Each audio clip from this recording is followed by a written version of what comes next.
दोस्तों नमस्कार। मैं नाथ सुनांजलि कथा कहानी और उपन्यास के इस अंक के साथ पुनः हाजिर हूँ। दोस्तों इस समय हम लोग सुन रहे हैं उपन्यास चरित्रहीन, जिसे लिखा है अमर बंगला साहित्यकार शरद चंद्र चट्टोपाध्याय ने। दोस्तों अब तक मैं इस उपन्यास के 31 भागों का वाचन अपने वाचन के पिछले क्रम में कर चुका हूँ, जिसे आप मेरे चैनल कथा कहानी और उपन्यास पर सुन सकते हैं। आइए आज सुनते हैं उपन्यास चरित्रहीन के 32वें भाग का वाचन मेरे अर्थात नासुरांचली के स्वर में। बिछौना बिछाते बिछाते किरणमयी उसी के कोने में बैठकर म्लान करुण कंठ से बोली, यह क्या तुम्हारी नौकरी या व्यवसाय है बबुआ जी, कि इसकी सफलता विफलता मालिक की इच्छा पर या दुकान की खरीद बिक्री पर निर्भर करेगी? यह तो अपने हृदय का धन है। बाहर के लोगों में इसे विफल करने की शक्ति नहीं है बबुआ। यह कहकर वह कुछ देर तक आंखें मूंदे बैठे रही। दिवाकर ने भक्ति भरे चित्त से उस सुंदर मुख की ओर देखकर धीरे से कहा, अच्छा भाभी, क्या तुम आंखें मूंदने पर अपने स्वामी का मुंह अंतःकरण में देख पाती हो? किरणमयी ने आंखें खोलकर कुछ विस्मित होकर कहा, स्वामी का हाँ देख पाती हूँ। जो मेरे यथार्थ स्वामी हैं वे निश्चय ही मेरे इसी स्थान में रहते हैं। कहकर उसने उंगली से अपना हृदय दिखाया। दिवाकर ने इस बात को सरल भाव से समझकर नम्रता के साथ कहा, लेकिन इसे देखने से क्या लाभ है भाभी? तुम देवी देवता तो मानती नहीं, तुम यह लोक परलोक को भी नहीं मानती, फिर मरने के बाद तुम किस प्रकार उनके पास जाओगी? किरणमयी ने कहा, मरने के बाद मैं किसी के पास नहीं जाना चाहती। कहीं किसी के पास नहीं? बिल्कुल अकेली रहना चाहती हो? इतना कहकर दिवाकर मानो हतबुद्धि होकर ताकता रहा और उसका प्रश्न सुनकर किरणमयी भी थोड़ी देर के लिए अवाक हो गई। लेकिन दूसरे ही क्षण वह जोर से हंसकर बोली, लेकिन जब तब तुम मेरे संबंध में बातें क्यों सुनना चाहते हो बबुआ? क्या जानूं भाभी, पर मुझे सुनने की बड़ी इच्छा होती है। किरणमयी ने बिछौने की चादर बिछा देने के बहाने मुंह घुमाकर कहा, मैं एक आदमी के पास जाना चाहती हूँ, लेकिन वह मरण के उस पार नहीं है, इसी पार है। दिवाकर ने कहा, लेकिन वे तो मरण के उस पार चले गए हैं, इस पार किस प्रकार तुम उनको पाओगी? किरणमयी ने हंसकर कहा, वह मेरा अब भी इसी पार में उपस्थित है। अब तक चली भी गई होती, लेकिन क्या भाभी? केवल यदि मुझे वह बता देता कि वह मुझे चाहता है कि नहीं। दिवाकर ने फिर आश्चर्य में पड़कर पूछा, कौन है इस पार? कौन बताएगा कि वह तुमको चाहता है या नहीं? तुम कहती क्या हो भाभी? किरणमयी के मुख पर पल भर के लिए एक मलिन छाया पड़ गई, लेकिन क्षण भर में ही वह हट गई और फिर उसका समूचा मुख उज्जवल हो उठा। कृत्रिम क्रोध के स्वर में उसने कहा, तुम बड़े ही दुष्ट हो बबुआ जी। अपना मुंह खोलकर स्वयं कुछ भी नहीं कहना चाहते, केवल मेरे मुंह से 100 बार सुनना चाहते हो। जाओ, उसकी खबर मैं तुमको बता न सकूंगी। यह कहकर अपने मुंह को जरा ओट में करके वह मुस्कुराने लगी। दिवाकर ने यह हंसना देख लिया और एक अज्ञात आवेग में उसका हृदय तीव्र गति से धड़कने लगा। अपने को संभाल कर उसने कहा, मेरे पास कहने की कौन सी बात है भाभी कि मुंह खोलकर मैं तुमसे कहूंगा? किरणमयी उसकी ओर घूमकर खड़ी हो गई, बोली, इतने दिनों से तुमको मैंने इतना सिखाया, वह सबका सब व्यर्थ हो गया? एक बार अपनी छाती पर हाथ रखकर देखो तो वहां एक भयानक बात खलबली मचा रही है। सच कहो, मचा रही है कि नहीं? दिवाकर ने मंत्रमुग्ध की भांति कहा, क्या बात है? मुझे क्या सिखाया तुमने? किरणमयी ने कहा, तुमने मुझे आश्चर्यचकित कर दिया बबुआ जी। इसी आयु में क्या अभिनय करना सीख गए हो? लेकिन तुम मुंह खोल कर न कहोगे तो भी मैं कुछ न कहूंगी। इससे मेरी ही छाती फट जाए या तुम्हारी ही फट जाए। यह कहकर ही एकाएक झुककर दिवाकर की ठोड़ी को एक बार हाथ से हिलाकर वह तेजी से कमरे से बाहर चली गई। दिवाकर को जैसे सांप सूंघ गया। इससे पहले कई बार किरणमयी ने तरह तरह के मजाक किए थे, सैकड़ों बार छल से स्पर्श किया था, लेकिन आज का यह परिहास, यह स्पर्श कान तक झंझना उठे। धमनियों में जैसे बिजली दौड़ गई। शरीर के प्रत्येक रक्त बिंदु के ऐसे द्रुत वेग का अनुभव इससे पहले उसे कभी नहीं हुआ था। दोस्तों, अभी आप सुन रहे थे उपन्यास चरित्रहीन के 32वें भाग का वाचन। दोस्तों, अब लीजिए सुनिए उपन्यास चरित्रहीन के 33वें भाग का वाचन मेरे अर्थात ना सुनांचली के स्वर में। बहुत दिनों के बाद आज फिर प्रातःकाल अघोरमयी मोहल्ले के कई बूढ़ी स्त्रियों के साथ काली जी के दर्शन करने काली घाट गई थी। बता गई थी कि माता की आरती हो जाने पर थोड़ी रात बीत जाने पर घर लौटूंगी। रात के लगभग 8 बजे थे। दिवाकर अपने बिछौने पर चुपचाप लेटा हुआ था। उसके सिरहाने एक मिट्टी का दीपक टिमटिमाता हुआ जल रहा था। इसी क्षण प्रकाश में थोड़ी ही देर पहले वह दुर्गेश नंदिनी नामक पुस्तक पढ़ रहा था। उसी को मुंह पर रखकर वह संभवतः मन ही मन आयशा के ही विषय में सोच रहा था। उसी समय आकर किरणमयी ने पूछा, छोटे बबुआ, क्या सो रहे हो? दिवाकर ने मुंह पर से उस पुस्तक को बिना हटाए ही कहा, नहीं, सिर में दर्द है। किरणमयी ने कहा, तो अच्छी दवा हो रही है। सिरहाने दीपक जला रखने से क्या सिर दर्द मिट जाता है बबुआ जी? दिवाकर ने कहा, यह पुस्तक कल ही लौटा देनी है, इसीलिए इसे समाप्त कर रहा हूं।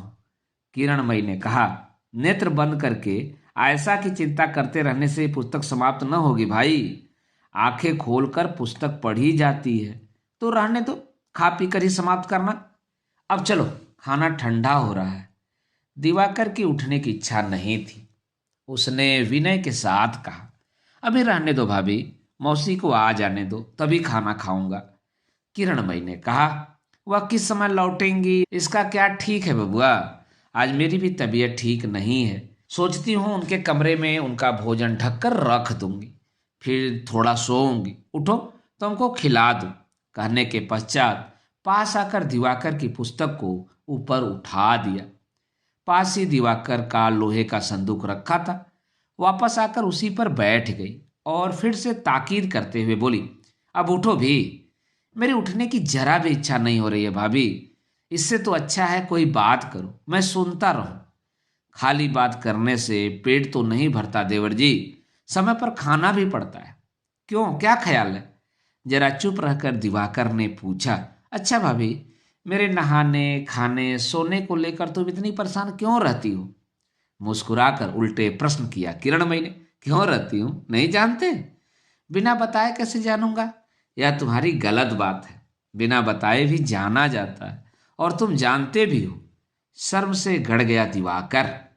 कुछ देर चुप रहकर जरा उदास व करुण स्वर में बोला, अच्छा भाभी, एक बात पूछूं? एक बात क्यों, 1000 पूछूं, लेकिन पहले खा पीकर मुझे छुट्टी दे दो। फिर अगर कहोगे तो सारी रात तुम्हारी बातों का जवाब देती रहूंगी। क्यों, तैयार हो? कहकर वह फिर हंसने लगी। इस परिहास का जवाब देने का प्रयास करता हुआ कृत्रिम सहानुभूति के स्वर में दिवाकर बोला, ठीक है भाभी, तुम शायद इसी सख्त बक्से पर बैठे बैठे सारी रात मेरी बातों का जवाब देती रहोगी। मुस्कुराकर किरणमयी ने कहा, मेरे इस बक्से पर बैठने से अगर तुम्हें कष्ट होता हो तो देवर जी, तुम्हारे गुदगुदे बिस्तर पर ही बैठ जाऊंगी। क्यों, फिर तो कष्ट नहीं होगा? फिर से दिवाकर के कान तक शर्म से लाल हो गए। करवट बदलकर लेट गया वह। किरणमयी ने उसके पास आकर कहा, चलो उठो, मुझे छुट्टी दो। करवट बदलकर सोने की आवश्यकता अब नहीं है। रसोई घर से नौकरानी का स्वर सुनाई पड़ा, मैं यहां से सुन रही हूं, तुम नहीं सुन पाती हो बहू? मां नीचे पुकार रही हैं। किरणमयी लौट आई और फिर उसी संदूक पर बैठ गई। क्रोध करके बोली, घमंड तो कम नहीं है, मैं जाकर दरवाजा खोलूं तो नहीं खोल सकती? मेरे हाथ खाली नहीं है, इसी से कहना पड़ता है बहू। यह कहकर नौकरानी बड़बड़ाती हुई शीघ्रता से नीचे गई। दरवाजा खोलते ही अघोरमयी झिड़क कर बोल उठी, तुम दोनों के कान क्या एकदम बहरे हो गए हैं? आधे घंटे से किवाड़ का कुंडी बजा रही हूं। इस बार नौकरानी भी गरज उठी, बोली, अंधी बहरी न होती तो क्या तुम्हारे घर नौकरी करने आती माँ जी? अब तुम किसी आग कान वाली को रख लो, मुझे जवाब दो। रसोई घर से मैं सदर दरवाजे की पुकार न सुन पाऊंगी। अघोरमयी ने कोमल स्वर में कहा, बहू कहाँ है? दासी ने अस्फुट स्वर से कहा, देवर को लेकर सारा दिन प्रेम लीला हो रही है, और होगा क्या? अभी जो मैंने दरवाजा खोल देने को कहा तो आंखें लाल करके मेरे गरूर का ताना मारने लगी। अरे, यह तो बड़े बाबू आ गए, कहकर दासी सहम कर बगल में जाग खड़ी हुई। अघोरमई ने मुंह घुमाकर कहा, उपेंद्र चलो बेटा, ऊपर चलो। चलो मौसी, चल रहा हूं, कहकर उपेंद्र अघोरमई के पीछे पीछे सीढ़ियों पर चढ़ने लगे। लेकिन दासी के मुंह से निकली सभी बातें उनके कानों में पहुंच चुकी थीं।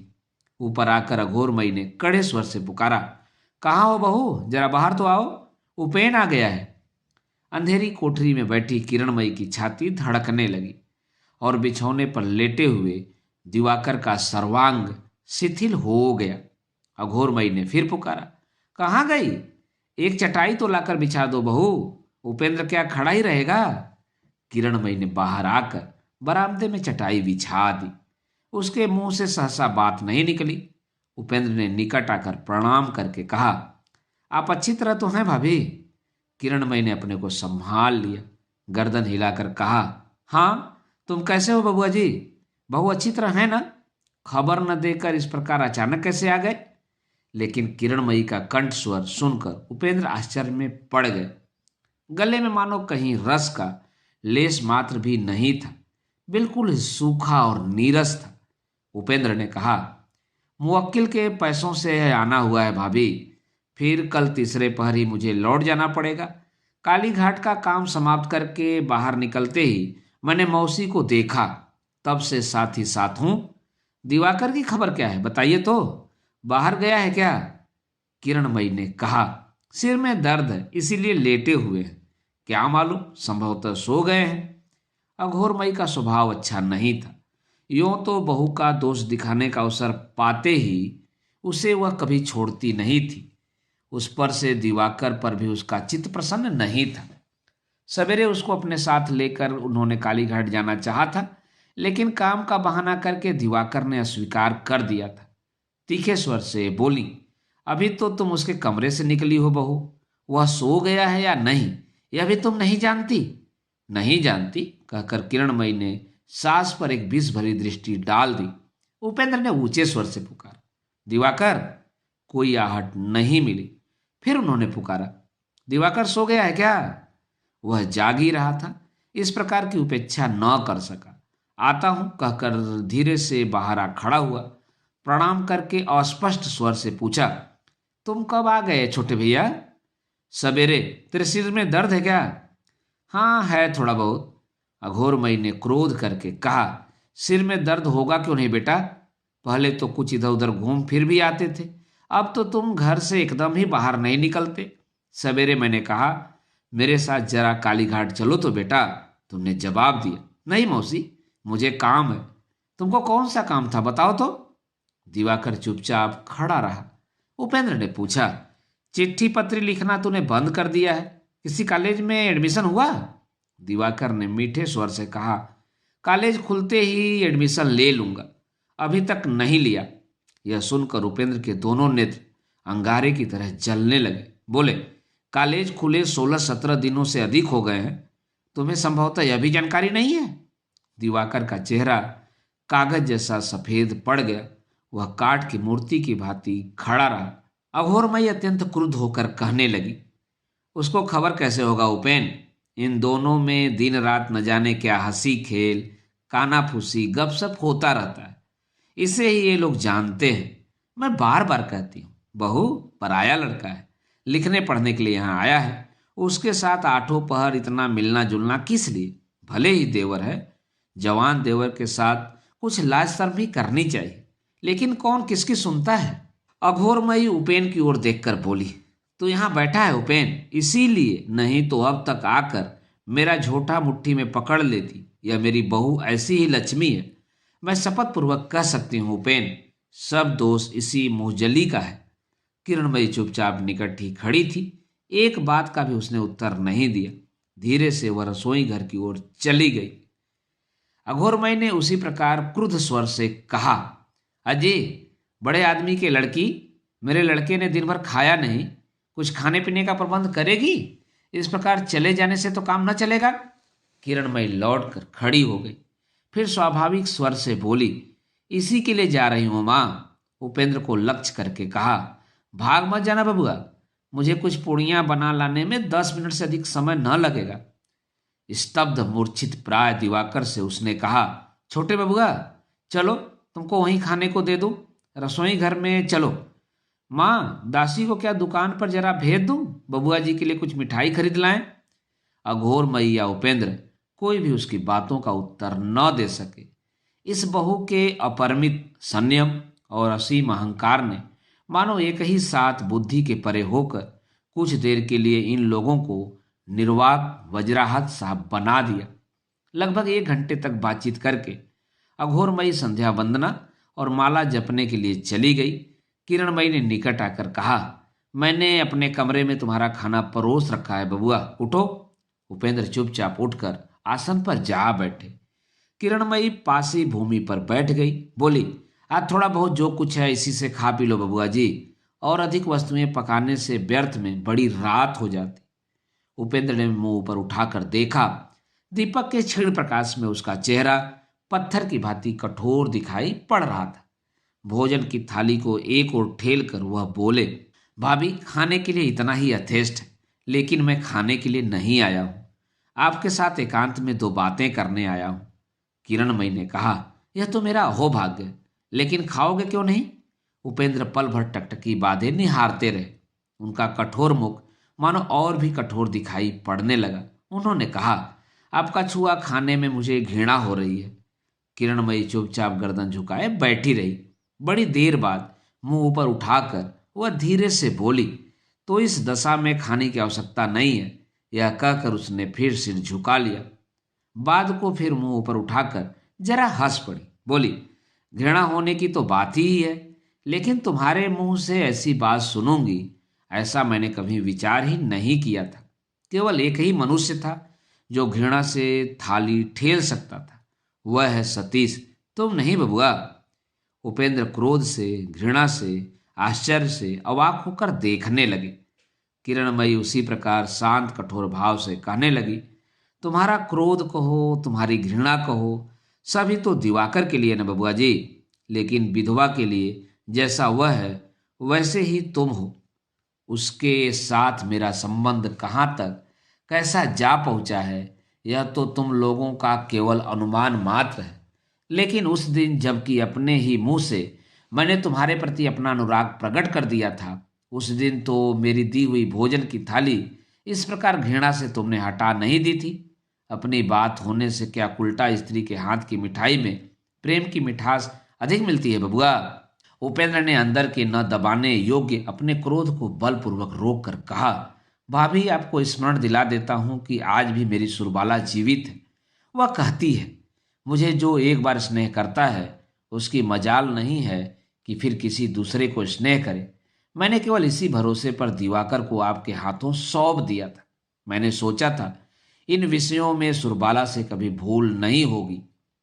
बात समाप्त भी नहीं हुई थी कि किरणमयी ने अकस्मात अपने दोनों हाथ ऊपर उठाकर कहा, ठहरो बबुआ, उससे भूल हुई है, तुमसे नहीं हुई है। इस बात पर तुमने कैसे संशय छोड़कर विश्वास कर लिया? उपेंद्र एकाएक उठ खड़े हुए, बोले, रात बीतती जा रही है, तर्क करने का समय मेरे पास नहीं है भाभी। मैं आपको पहचान गया हूं, लेकिन इस बात को आप निश्चित रूप से जान लीजिए कि आप किसी को प्यार न कर सकेंगे। वह सामर्थ्य आप में नहीं है। आप केवल सर्वनाश ही कर सकेंगे। छी छी। अंत में दिवाकर को भी घृणा से उनका गला रूध गया। लेकिन सामने ताक कर देखा, किरणमयी का समूचा चेहरा ऐसा बदरंग हो गया है मानो किसी ने उसकी छाती के ठीक बीच में गोली मार दी हो। दरवाजे के बाहर से अघोरमयी ने पूछा, तुम्हारा खाना हो चुका बेटा उपेन? नहीं मौसी, खाया नहीं, तबीयत ठीक नहीं है। तबीयत ठीक नहीं है? यह क्या रे? तो आज फिर यही सो जा, अब मत जा बेटा। नहीं मौसी, मुझे जाना ही होगा, कहकर उपेंद्र बाहर चले आए। दिवाकर के कमरे के सामने आकर उन्होंने पुकारा, दिवाकर। दिवाकर दीपक बुझाकर लेटा हुआ था। उसके हृदय की बात केवल अंतर्यामी ही जान रहे थे। अस्पष्ट शब्दों से हाँ कहकर कांपते पैरों से वह बाहर आकर खड़ा हुआ। उपेंद्र ने कहा, अपना सामान बांध कर ठीक कर ले, मेरे साथ चलना पड़ेगा। अघोरमयी आश्चर्य में पड़कर घबराहट के साथ बोली, यह क्या उपेन? इस रात के समय लड़का कहाँ जाएगा? मेरे साथ जाएगा। इसके लिए चिंता क्या है मौसी? जल्दी सब ठीक ठाक कर ले, मैं गाड़ी ला रहा हूं। अघोरमयी उपेंद्र का हाथ पकड़कर विनय करने लगी। नहीं बेटा, आज अमावस्या की रात में किसी प्रकार भी उसका जाना न हो सकेगा। लड़का ही तो है, हो सकता है कि कुछ अनुचित ही कर गया हो। यहां न रखना चाहो तो कल परसों चला जाएगा, लेकिन आज रात को तो मैं किसी प्रकार भी न जाने दूंगी। बाधा पाकर उपेंद्र ने हताश होकर कहा, लेकिन उसको एक रात भी यहां रखने की मेरी इच्छा नहीं है मौसी। अच्छा, आज अमावस्या की रात बीत जाने दो, लेकिन कल सवेरे फिर आप मत रोकिएगा। दिन में 10 बजे के भीतर ही उसे ज्योतिष के घर भेज दीजिएगा। यह कहकर अघोरमयी को प्रणाम करके शीघ्रता से वह नीचे उतर गए। मुख्य द्वार के निकट अंधेरे में पीछे से उनकी चादर को किसी ने खींचा। मुंह फेर कर देखते ही किरणमयी ने झुककर उनके दोनों पांव पकड़ लिए। कहा, मेरी छाती फटती जा रही है बबुआ, सब झूठी बातें हैं। छी छी, तुम मुझे ऐसी नीच समझ रहे हो? चुप रहिए, बहुत अभिनय आप कर चुकी, अब और नहीं, कहकर उपेंद्र ने अत्यंत घृणा से उसके माथे को जोर से धकेल दिया। धकेलने के साथ ही पैरों को छोड़कर वह एक ओर झुककर गिर पड़ी। नास्तिक, अपवित्र, निर्लज्ज, कहकर उपेंद्र उसकी ओर तनिक भी न देखकर शीघ्रता से बाहर चले गए।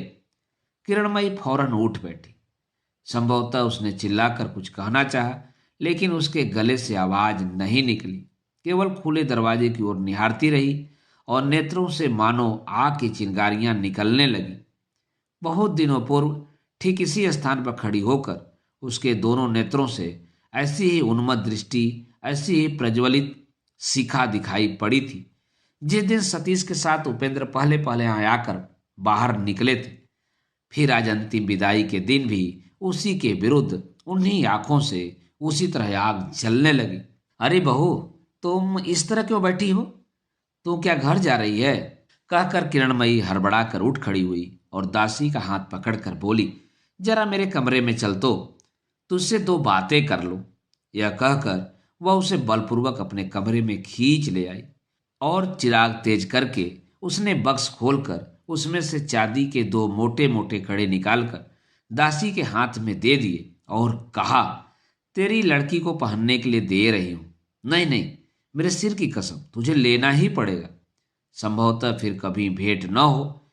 यह कहते कहते उसकी आंखों से झरझर आंसू बहने लगे। यह कैसी बात है बहू? कहकर दासी विह्वल दृष्टि से निहारती रही।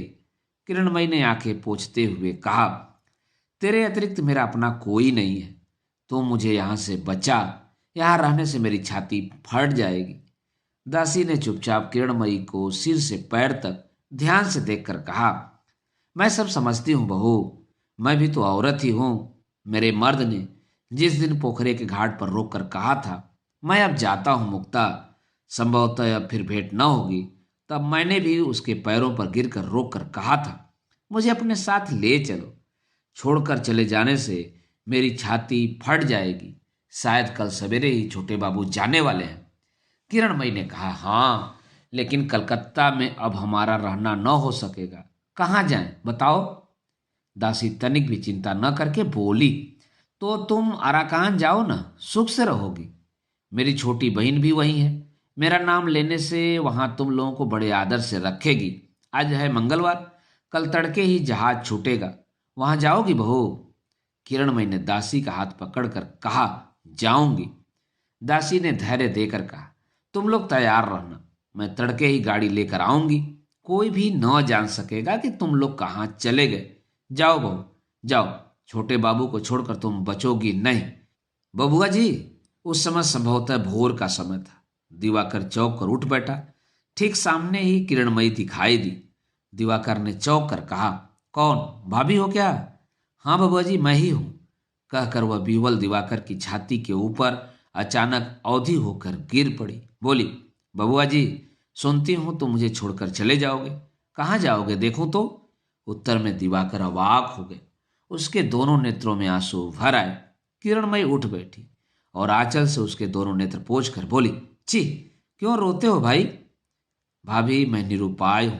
छोटे भैया ने तो आज सवेरे ही मुझे चले जाने को कहा है। उपेंद्र का नाम सुनते ही किरणमयी क्रोध से अंधी होकर बोली, कौन है छोटे भैया? कौन है वह क्या मेरी अपेक्षा तुम्हारा अधिक अपना है? तुमको देखे बिना क्या उसकी भी छाती फट जाती है? नहीं बबुआ, संसार में किसी में ऐसी शक्ति नहीं है कि हम दोनों को अलग कर सके। बाहर गाड़ी खड़ी है, चलो हम लोग चलें। कहाँ भाभी? जहां मैं ले चलूंगी वहीं चलना होगा। अच्छा चलो, कहकर दिवाकर चलने को तैयार हो गया। एक बार उसको यह विचार हुआ कि वह जागता नहीं है, नींद के नशे में स्वप्न देख रहा है, लेकिन दूसरे ही क्षण किरणमयी का अनुसरण करता हुआ धीरे धीरे बाहर आ गया। दोस्तों, अभी आप सुन रहे थे उपन्यास चरित्रहीन के 33वें भाग का वाचन मेरे अर्थात नाथ सुनांचली के स्वर में। इस उपन्यास के आगे के भागों का वाचन आप मेरे वाचन के अगले क्रम में सुन सकते हैं। तो जुड़े रहिए कथा कहानी और उपन्यास के साथ। धन्यवाद। नमस्कार।